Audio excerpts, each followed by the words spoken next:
Atoms बहुत छोटे particles होते हैं। ये इतने छोटे होते हैं कि हम इन्हें नंगी आंखों से नहीं देख सकते। इन्हें सिर्फ पावरफुल माइक्रोस्कोप्स के जरिए देखा जा सकता है। इस यूनिवर्स में जो कुछ भी है वो एटम्स से बना है। इसमें आप, हम और वो हर डिवाइस शामिल है जिसे आप देख रहे हैं। वास्तव में अकेले आपकी बॉडी में 7 बिलियन बिलियन बिलियन एटम्स हैं, जो 7 × 10⁻27 एटम्स के बराबर है। आखिर ये एटम होता क्या है? इस वीडियो में हम जानेंगे कि एटम्स किन चीजों से बने होते हैं। इसके साथ साथ हम उनके मास, साइज और इनके भीतर इलेक्ट्रॉन्स के अरेंजमेंट को भी जानेंगे।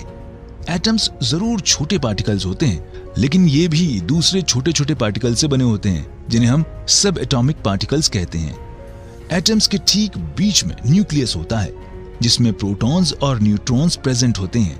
प्रोटॉन्स पे पॉजिटिव चार्ज होता है, जबकि न्यूट्रॉन्स पे कोई चार्ज नहीं होता, यानी ओवरऑल न्यूक्लियस पॉजिटिवली चार्ज होता है। जिस तरह हमारे सोलर सिस्टम के सभी प्लैनेट्स सन का चक्कर लगाते हैं, ठीक उसी तरह इलेक्ट्रॉन्स भी न्यूक्लियस का चक्कर लगाते हैं। इलेक्ट्रॉन्स पे नेगेटिव चार्ज होता है। इलेक्ट्रॉन्स पे नेगेटिव और न्यूक्लियस पे पॉजिटिव चार्ज होने के कारण ये दोनों एक दूसरे से इलेक्ट्रोस्टैटिकली बाउंड होते हैं। ये सन और सोलर सिस्टम के डिफरेंट प्लैनेट्स के बीच लगने वाले ग्रेविटेशनल पुल जैसा है। तो ये एटम का जनरल स्ट्रक्चर था। आइए अब हम इसके मास और साइज को डिस्कस करते हैं। प्रोटॉन्स और न्यूट्रॉन्स का मास सेम होता है, लेकिन इलेक्ट्रॉन्स इतने छोटे होते हैं कि इनका वेट प्रोटॉन्स और न्यूट्रॉन्स के कंपैरिजन में नेग्लिजिबल होता है। इलेक्ट्रॉन्स प्रोटॉन्स से लगभग 2000 गुना हल्के होते हैं, जिसके कारण इलेक्ट्रॉन्स का मास भी न्यूक्लियस पे कंसंट्रेटेड रहता है। आइए अब एटम के साइज को डिस्कस करते हैं। किसी एटम की रेडियस उसके साइज को डिस्क्राइब करती है। किसी एटम की रेडियस इसके सेंटर से आउटर मोस्ट शेल की डिस्टेंस होती है। एटम की टिपिकल रेडियस 10⁻⁻10 मीटर होती है। एटम का ज्यादातर मास उसके न्यूक्लियस में होता है, लेकिन साइज में न्यूक्लियस एटम से बहुत छोटा होता है। न्यूक्लियस का साइज बहुत कम होने से इलेक्ट्रॉन्स इसके चारों ओर दूर दूर तक चक्कर लगाते रहते हैं। अगर एटम को स्पोर्ट्स एरिना मान लिया जाए तो न्यूक्लियस इसके बीच में रखे गए मटर के दाने जैसा होगा। आइए अब हम इलेक्ट्रॉन्स को थोड़ा ज्यादा डिटेल में समझते हैं।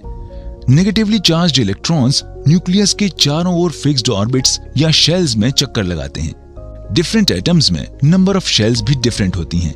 प्रत्येक शेल की एनर्जी फिक्स होती है, यानी इलेक्ट्रॉन को किसी शेल में रिवॉल्व करने के लिए इलेक्ट्रॉन की एनर्जी उस शेल की एनर्जी के बराबर होनी चाहिए। न्यूक्लियस के पास की शेल की एनर्जी सबसे कम और आउटर मोस्ट शेल की एनर्जी सबसे ज्यादा होती है। दूसरे शब्दों में कहें तो इलेक्ट्रॉन्स न्यूक्लियस के चारों ओर ठीक उसी तरह चक्कर लगाते हैं जिस तरह सोलर सिस्टम के सभी प्लैनेट्स सन के चारों ओर। हालांकि इलेक्ट्रॉन्स फिक्स्ड एनर्जी लेवल्स में और न्यूक्लियस में फिक्स्ड डिस्टेंसेस पर रिवॉल्व करते हैं। हम पीरियोडिक टेबल के डिफरेंट एलिमेंट्स के स्ट्रक्चरल डिफरेंसेस को इस वीडियो में देखेंगे।